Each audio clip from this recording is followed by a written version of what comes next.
വിധി പ്രതീക്ഷിച്ചതാണോ എന്ന ചോദ്യത്തിന് 50-50 ചാൻസ് ഉണ്ടായിരുന്നു എന്നാണ് ഞാൻ കരുതിയിരുന്നത്. പക്ഷെ അപ്പോഴും ഒരു 50% സാധ്യത അവിടെ ഞാൻ കണ്ടിരുന്നു. അത് എല്ലാ വിധേയത്വങ്ങൾക്കുമപ്പുറം, എല്ലാ സ്വാധീന ആരോപണങ്ങൾക്കുമപ്പുറം വിധി പറയാൻ പോകുന്ന ജഡ്ജി ഒരു വനിതാ ജഡ്ജിയാണ്. ഈ ദൃശ്യങ്ങൾ അവർ കണ്ടിട്ടുണ്ട്. ആ ദൃശ്യങ്ങൾ കണ്ടാൽ ഹൃദയം ഉലഞ്ഞു പോകുമെന്ന കാര്യത്തിൽ ഒരു സംശയവുമില്ല. അതിൽ തന്നെയുള്ള പ്രധാനപ്പെട്ട ചില ചോദ്യങ്ങൾ ജഡ്ജിയുടെ മനസ്സിലുണ്ടാകുമെന്നും നിലവിൽ ലഭ്യമായിരിക്കുന്ന സാഹചര്യ തെളിവുകൾ ഗൂഢാലോചനയിലേക്ക് നയിക്കുമെന്നുമാണ് നമ്മൾ പ്രതീക്ഷിച്ചത്. എന്നാൽ ഇപ്പോൾ വന്നിരിക്കുന്ന വിധി വല്ലാതെ നമ്മളെ നിരാശപ്പെടുത്തുന്ന വിധിയാണ്. ജോനാഥൻ സ്വിഫ്റ്റ് എപ്പോഴും പറയാറുണ്ട് ഈ നിയമത്തെക്കുറിച്ച്, നിയമത്തിനെ ഉപമിച്ചിരിക്കുന്ന ഒരു ചിലന്തി വലയോടാണ്. നിയമം ഒരു ചിലന്തി വലയാണ്.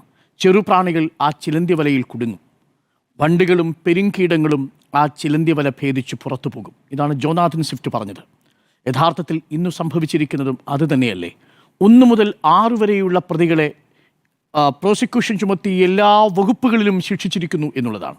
എല്ലാ വകുപ്പുകളിലും കുറ്റം ചെയ്തതായി കോടതി കണ്ടെത്തിയിരിക്കുന്നു എന്നുള്ളതാണ്.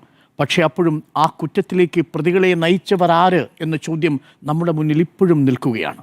അതുകൊണ്ട് ഞാൻ ഇതാദ്യമേ പറയട്ടെ, ഈ വിധി പ്രതീക്ഷിച്ചതാണോ എന്ന ചോദ്യത്തിന് ഈ വിധി നിലവിൽ ഒരുപാട് റൂമറുകൾ, അഭ്യൂഹങ്ങളൊക്കെ നമ്മൾ കേട്ടെങ്കിലും അപ്പോഴും നമ്മൾ വിചാരിച്ചു ഒരു നീതി പുലരുന്നൊരു വിധി ഈ വനിതാ ജഡ്ജിയിൽ നിന്ന് നമ്മൾ പ്രതീക്ഷിച്ചിരുന്നതാണ്. നിർഭാഗ്യവശാൽ അതുണ്ടായില്ല.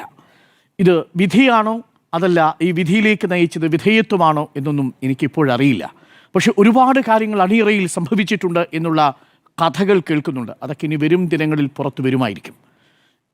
നമ്മുടെ നാട്ടിൽ സമാനമായ വിധികൾ എത്രയോ വന്നു കഴിഞ്ഞു. വിതുര കേസ് പ്രേക്ഷകർ ഓർമ്മിക്കുന്നുണ്ടാവും. ആ കേസിലെ പ്രതികൾ എവിടെയാണ്? ഒരു കട്ടിലിന് ചുറ്റും കേരളത്തിലെ ഒരു പ്രശസ്തനായ മനുഷ്യൻ ഒരു പെൺകുട്ടിയെ ഓടിച്ചിട്ടതിൻ്റെ കഥ പറയുന്നുണ്ട്. ആ അതിജീവിതയുമായി സംസാരിച്ച നിരവധി ആക്ടിവിസ്റ്റുകൾ ആരെയും ശിക്ഷിച്ചില്ല. പ്രകൃതി തന്നെ പിന്നീട് ശിക്ഷ പല കാലങ്ങളിൽ കൊടുത്തിട്ടുണ്ട് എന്നുള്ളത് നമ്മൾ കേൾക്കുന്നു. സൂര്യനെല്ലി കേസിൽ താഴ്ന്ന കോടതിയും ഹൈക്കോടതിയും വെറുതെ വിട്ട പ്രതികളെ പിന്നീട് സുപ്രീം കോടതിയുടെ നിർദ്ദേശാനുസരണമാണ് പിന്നീട് വീണ്ടും പിടിക്കുന്നത്. പക്ഷേ അപ്പോഴും സൂര്യനെല്ലി കേസിലെ കുപ്രസിദ്ധമായ ഒരു സ്റ്റേറ്റ്മെൻ്റ് ഉണ്ടല്ലോ, ആ പെൺകുട്ടിയുടെ സ്വഭാവ ദൂഷ്യത്തെക്കുറിച്ചുള്ള വളരെ വളരെ നമ്മുടെ മനസാക്ഷിയെ പിടിച്ചുലച്ച ജഡ്ജ്മെൻറ്റ്, അത് വന്നത് ഈ നാട്ടിലാണ്. ബിഷപ്പ് ഫ്രാങ്കോയെ വെറുതെ വിട്ടത് ഈ നാട്ടിലാണ്. വിതുര കേസിലെ പ്രതികളെ വെറുതെ വിട്ടത് ഈ നാട്ടിലാണ്. കിളിരൂർ കേസിൽ യഥാർത്ഥത്തിലുള്ള പ്രതികളെ പിടിക്കാതെ പോയത് ഈ നാട്ടിലാണ്. അതുകൊണ്ട് തന്നെ ഈ വിധിയും അതിൻ്റെ മറ്റൊരു തുടർച്ചയായി മാറുന്നു എന്നുള്ളതാണ് വളരെ വേദനയോടുകൂടി, വളരെ ആശങ്കയോടുകൂടി ഞാൻ നോക്കിക്കാണുന്നത്. ഒരുപക്ഷെ സൂര്യനെല്ലി കേസിൽ സംഭവിച്ചതുപോലെ സുപ്രീം കോടതിയിലേക്ക് പോയാൽ ഈ കേസിൽ വെറുതെ വിട്ട പ്രതികളെ ഒരു പക്ഷേ നിയമത്തിൻ്റെ മുന്നിലേക്ക് കൊണ്ടുവന്നേക്കാം. അതൊക്കെ ഇനി ദിവസങ്ങൾ എടുക്കുന്ന കാര്യമാണ്. എനിക്ക് 3 കാര്യങ്ങൾ പ്രധാനമായും പറയണം. ഒന്ന്, ഈ വിധിക്ക് ശേഷം വന്നിരിക്കുന്ന ദിലീപിൻ്റെ പ്രതികരണം അത് സൂക്ഷ്മമായൊന്ന് വായിച്ചെടുക്കുമ്പോൾ അതിലൊരു ആസൂത്രണത്തിൻ്റെ സ്വഭാവം ഉണ്ടാകും. ഇതൊരു പ്രീ പ്ലാൻഡായ, പ്രീ സ്ക്രിപ്റ്റഡായ ഒരു സ്ക്രീൻ പ്ലേ ഡയലോഗാണ്. മുൻകൂട്ടി ആസൂത്രണം ചെയ്ത, മുൻകൂട്ടി തയ്യാറാക്കി വെച്ച ഒരു തിരക്കഥാ സംഭാഷണമായിരുന്നു ദിലീപിൻ്റേത്.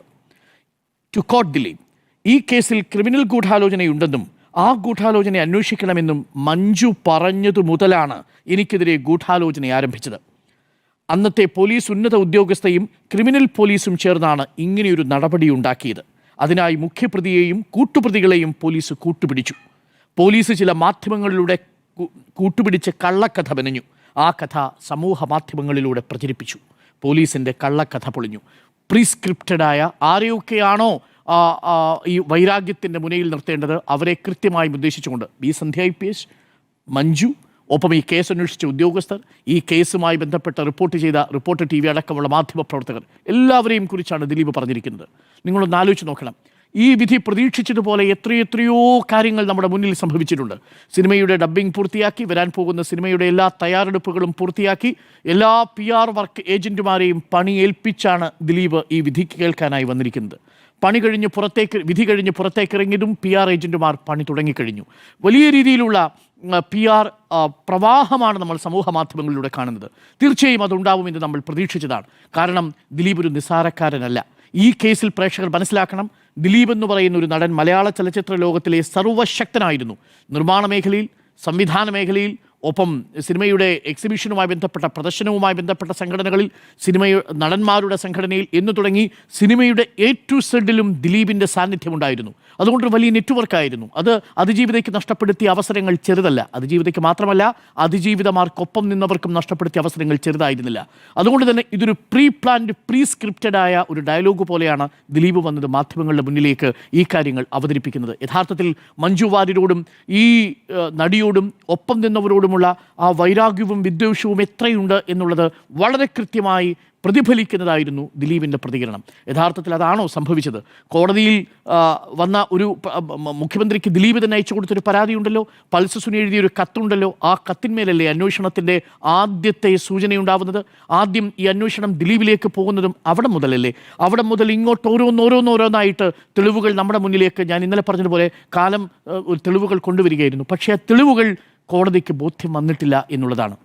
പ്രിയപ്പെട്ടവരെ, നിങ്ങൾക്കറിയാമല്ലോ, സഞ്ജയ് ചന്ദ്ര കേസിലാണെങ്കിലും ശരി, രാജീവ് ഗാന്ധിയുടെ വധക്കേസിലാണെങ്കിലും ശരി, നേരത്തെ പറഞ്ഞ ഇന്ദിരാഗാന്ധിയെ വധിച്ച കേസിലാണെങ്കിലും ശരി, ഒക്കെ പലയിടങ്ങളിൽ ഗൂഢാലോചന തെളിയിക്കാൻ ഈ പ്രോസിക്യൂഷന് സാധിച്ചിട്ടുണ്ട്, അന്വേഷണ ഏജൻസികൾക്ക് സാധിച്ചിട്ടുണ്ട്.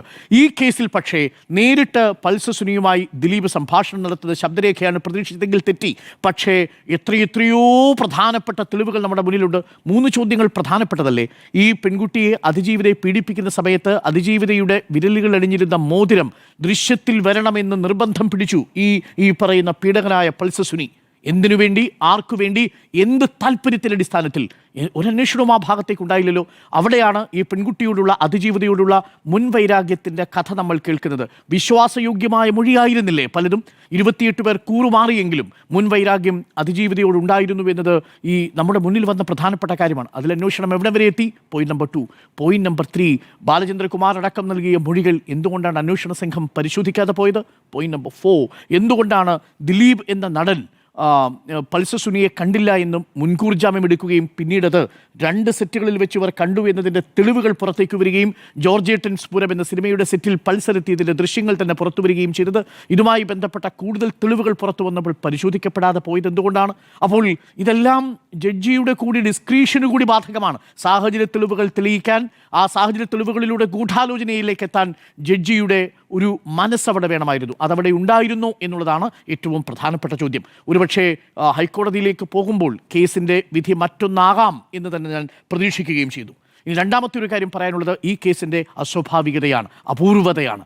നാളിന്ന് വരെ നീതിന്യായ ചരിത്രത്തിൽ ഒരു വിചാരണ കോടതിയിൽ വിചാരണ നടക്കുന്ന സമയത്ത് എനിക്ക് ഈ കോടതിയിൽ നിന്ന് നീതി കിട്ടില്ല എന്ന് കരഞ്ഞുകൊണ്ട് ഒരു അതിജീവിതയും ഇറങ്ങി ഓടിയിട്ടുണ്ടാവില്ല, അല്ലെങ്കിൽ പുറത്തു വന്ന് പ്രതികരിച്ചിട്ടുണ്ടാവില്ല, മേൽക്കോടതികളെ സമീപിച്ചിട്ടുണ്ടാവില്ല. പലതവണ പലകുറി ഈ വിചാരണ കോടതിയിൽ നിന്ന് എനിക്ക് നീതി ലഭിക്കില്ല എന്ന് വിചാരണ വേളയിൽ തന്നെ അതിജീവിത പറഞ്ഞ കേസാണ്. 6 തവണ പറഞ്ഞ കേസാണ്. തീർന്നില്ല. നേരത്തെ ജിമ്മി പറഞ്ഞതുപോലെ 2 പ്രധാനപ്പെട്ട പ്രോസിക്യൂട്ടർമാർ, അതിലൊന്ന് സുരേഷനും മറ്റൊന്ന് CBIയുടെ പ്രോസിക്യൂട്ടറായിരുന്ന അനിൽകുമാറും ഈ കേസിൻ്റെ വിചാരണ വേളയിൽ ഈ വിചാരണ രീതിയോട് വിയോജിപ്പ് രേഖപ്പെടുത്തി ഇത് അവസാനിപ്പിച്ചു പോയതാണ്. ഇവിടെ നിന്നും ഈ വിചാരണ കോടതിയിൽ നിന്നും നീതി ലഭിക്കില്ല എന്ന വിമർശനം ഉന്നയിച്ചതാണ്. ഇന്നും സുരേഷൻ അത് പറയുന്നുണ്ട് വ്യക്തമായിട്ട്, നിരാശപ്പെടുത്തുന്ന വിധിയാണ് എന്ന് പറയുന്നുണ്ട്. അപ്പോൾ ഇങ്ങനെ 2 കേസുകൾ നിങ്ങൾ എവിടെയെങ്കിലും കേട്ടിട്ടുണ്ടോ? 3, ഈ അതിജീവിതയുടെ സ്വകാര്യത സംരക്ഷിക്കേണ്ട ജുഡീഷ്യറി തന്നെ ആ സ്വകാര്യതയെ അടങ്ങിയ ആ പീഡന ദൃശ്യങ്ങളടങ്ങിയ മെമ്മറി കാർഡ് 3 തവണ അനധികൃതമായി ഈ ജുഡീഷ്യറിയിലെ തന്നെ 3 പ്രധാനപ്പെട്ട ഉദ്യോഗസ്ഥർ കണ്ടിട്ടും അതിനെതിരെ ഒരു നടപടിയും എടുക്കാതെ നിശബ്ദമായിരിക്കുന്നു എന്നത് നമ്മളെ ഞെട്ടിപ്പിക്കുന്നതാണ്. അപ്പോൾ ഒരു ഘട്ടത്തിൽ സുനിയാൽ പീഡിപ്പിക്കപ്പെടുന്നു, സുനിയും സംഘത്താലും പീഡിപ്പിക്കപ്പെടുന്നു, മറ്റൊരു ഘട്ടത്തിൽ ഒരു വ്യവസ്ഥയാൽ പീഡിപ്പിക്കപ്പെടുന്നു. ആരാണോ നമ്മളെ സംരക്ഷിക്കേണ്ടത് ആ ജുഡീഷ്യൽ സംവിധാനം തന്നെ ആ പെൺകുട്ടിയുടെ സ്വകാര്യ ദൃശ്യങ്ങൾ അനധികൃതമായി കാണുന്ന സാഹചര്യം ഉണ്ടാകുന്നു. അതുകൊണ്ട് അത്യപൂർവങ്ങളിൽ അപൂർവമായൊരു കേസാണിത്. മേൽക്കോടതിയിലേക്ക് പോകുമ്പോൾ ഇതെല്ലാം അതിജീവിതയ്ക്ക് അനുകൂലമായ ഘടകങ്ങളാണ്. ഒരുപക്ഷെ ഇന്നിപ്പോൾ ഗെറ്റ് ടുഗദർ നടത്തുന്ന വലിയ ആഹ്ലാദ പ്രകടനങ്ങൾ നടത്തുന്ന പ്രതികളെ സംബന്ധിച്ചിടത്തോളം, പ്രതികളായിരുന്നവരെ സംബന്ധിച്ചിടത്തോളം ഒരുപക്ഷെ തിരിച്ചടിയായേക്കാവുന്ന മറ്റൊരു കാര്യമാണ്. മൂന്നാമത്തെ ഒരു കാര്യം, ഈ അതിജീവിതയോട് നമുക്ക് പറയാനുള്ളത്, അതിജീവിത ഈ കേസിൽ ഭാഗികമായ നീതിയാണ് അതിജീവിതയ്ക്ക് ലഭിച്ചത്. പക്ഷേ ഭാഗികമായ നീതി എന്നൊന്നില്ല. നീതി, പൂർണ്ണ നീതി മാത്രമേ നീതിയാവുന്നുള്ളൂ. എല്ലാ ഭാഗികമായ നീതിയും വ്യാജനീതിയാണ്, അത് അനീതിയാണ് എന്നുള്ളതാണ് എൻ്റെ പക്ഷം. പക്ഷേ അതിജീവിത ഈ കേസുമായി ബന്ധപ്പെട്ടെടുത്ത നിലപാട്, ആ നിലപാടിൽ 8.5 വർഷക്കാലം അടിയുറച്ച് നിന്നതിലൂടെ താൻ വിജയിച്ചിരിക്കുന്നു എന്നുള്ളതിന് തിരിച്ചറിയേണ്ടതുണ്ട്. കാരണം ഈ അതിജീവിതയുടെ നിലപാടുകൾ കൊണ്ടുവന്ന മാറ്റങ്ങൾ ചെറുതാണോ? ICC എന്ന് പറയുന്നത്, WCC എന്ന് പറയുന്ന വിമൻ ഇൻ സിനിമ കളക്റ്റീവ് എന്ന് പറയുന്ന സംഘടന രൂപീകരിച്ചത്, സിനിമാ സെറ്റുകളിൽ ICC കൊണ്ടുവരാൻ കാരണമായത്, ഹേമ കമ്മിറ്റി കൊണ്ടുവന്നത്, സിനിമാ സെറ്റുകളിൽ സിനിമയിലെ തിരക്കഥയിൽ പോലും സ്ത്രീവിരുദ്ധമുള്ള കഥാസന്ദർഭങ്ങൾ ഉണ്ടാകരുത് എന്നൊരു ബോധ്യമുണ്ടായതിന്, അമ്മ സംഘടനയുടെ തലപ്പത്തേക്ക് സ്ത്രീകളെ കൊണ്ടുവന്നത്. കാര്യമായ മാറ്റമൊന്നും വന്നിട്ടില്ല ഇന്നത്തെ പ്രതികരണം വായിക്കുമ്പോൾ. എങ്കിൽ പോലും ഈ മാറ്റങ്ങൾക്കെല്ലാം വഴി തെളിച്ചിരിക്കുന്നത് അതിജീവിതയുടെ ധീരതയാർന്ന നിലപാടാണ്. ആ നിലപാടിനാണ് നമ്മുടെ ഹൃദയത്തിൽ നിന്നൊരു സല്യൂട്ട്. അതുകൊണ്ട് ഞാൻ പറയുന്നു, അതിജീവിതയ്ക്ക് നീതി കിട്ടിയിട്ടില്ല എന്ന് മാത്രമല്ല, ഭാഗികമായ നീതി അനീതിക്ക് സമമാണ് എന്നതാണ് എൻ്റെ ടേക്ക്. ഒരു കാര്യം കൂടി പറഞ്ഞ് ഞാൻ അവസാനിപ്പിക്കാം. ഈ കേസിൽ ഇപ്പോൾ പുറത്തു വരുന്ന ചില പ്രതികരണങ്ങൾ നിങ്ങൾ സൂക്ഷ്മമായി വായിച്ചാൽ, ഈ കോടതി വിധി വരും മുൻപ് തന്നെ പ്രതിക്ക് സംരക്ഷണ കവചം ഒരുക്കിയ ഒരാൾ ഇപ്പോൾ തലസ്ഥാനത്ത്, അഥവാ പ്രതിക്ക് അനുകൂലമായി വിധി നേരത്തെ തന്നെ, കോടതി വിധിക്ക് മുമ്പേ തന്നെ പറഞ്ഞൊരു അന്വേഷണ ഉദ്യോഗസ്ഥ തലസ്ഥാനത്ത് മത്സരിക്കുന്നുണ്ട്. ഇതിന് പിന്നിലെ ചില രാഷ്ട്രീയ താല്പര്യങ്ങളും ചില വിഗ്രഹങ്ങളുടെ ഇടപെടലുകളും കൂടി നമ്മൾ തിരിച്ചറിയേണ്ടതുണ്ട്. വരും നാളുകളിൽ ഇത് പുറത്തു വരും. കേൾക്കുന്ന കഥകളിൽ വിഗ്രഹങ്ങൾ വീണുടയാൻ പാകത്തിലുള്ള ഇടപെടലുകൾ നടന്നിട്ടുണ്ട് പല കോണുകളിൽ എന്നാണ് നമ്മൾ മനസ്സിലാക്കുന്നത്. അതുകൊണ്ട് തന്നെ അതിജീവിതയ്ക്ക് ലഭിച്ചിരിക്കുന്ന ഈ ഭാഗിക നീതി അനീതിയാണ് എന്ന് തന്നെയാണ് എൻ്റെ പക്ഷം. ഈ പോരാട്ടം അതിജീവിത തുടരുമ്പോൾ, ഈ കേസ് സെഷൻസ് കോടതി അവസാനിപ്പിച്ചിട്ടുള്ളൂ. നമ്മളടക്കമുള്ള മാധ്യമപ്രവർത്തകർ ഈ കേസ് അവസാനിപ്പിച്ചിട്ടില്ല. വരും ദിവസങ്ങളിലും ഞങ്ങളുടെ ക്യാമറ കണ്ണുകൾ ഉണ്ടാവും. അത് തീർച്ചയായും ഈ കേസുമായി ബന്ധപ്പെട്ട എല്ലാ തെളിവുകളിലേക്കും ഞങ്ങളുടെ കണ്ണുകൾ തുറന്നിരിക്കുകയും ചെയ്യും. ഈ കേസ് അവസാനിക്കുന്ന നിമിഷം വരെ, അന്തിമ വിധി ഏറ്റവും ഉയർന്ന നീതിപീഠത്തിൽ നിന്ന് വരുന്ന നിമിഷം വരെയും അതിജീവിതയ്ക്കൊപ്പം ഉറച്ചു നിന്നുകൊണ്ടുള്ള നിലപാട് റിപ്പോർട്ടർ TV എടുക്കും എന്ന് അതിജീവിതയ്ക്ക് ഉറപ്പ് നൽകുക കൂടി ചെയ്യുന്നു. അതുകൊണ്ട് ഈ വിധി പ്രതീക്ഷിച്ചതാണോ എന്ന ചോദ്യത്തിന്, ഈ വിധി ഇങ്ങനെയാകാമെന്ന് കരുതിയിരുന്നെങ്കിലും പ്രതീക്ഷയുടെ ഒരു കണികയെങ്കിലും ആ കോടതിയിലുണ്ടായിരുന്നു. പക്ഷേ നിർഭാഗ്യവശാൽ അത് സംഭവിച്ചിട്ടില്ല എന്നുള്ളതാണ്. ഒരിക്കൽ കൂടി ജോനാഥൻ സ്വിഫ്റ്റിൻ്റെ വാക്കുകൾ ഉദ്ധരിക്കട്ടെ. ഈ നിയമം ഒരു ചെലന്തി വല പോലെയാണ്. ആ ചെലന്തി വലയിൽ ചെറിയ പ്രാണികൾ കുടുങ്ങിയേക്കാം, പക്ഷേ വലിയ വണ്ടുകളും വലിയ പ്രാണികളും ആ ചെലന്തി വല പൊട്ടിച്ചു തന്നെ പോകും. അതാണ് ഇവിടെയും സംഭവിച്ചിരിക്കുന്നത് എന്നതാണ് എൻ്റെ വിലയിരുത്തൽ.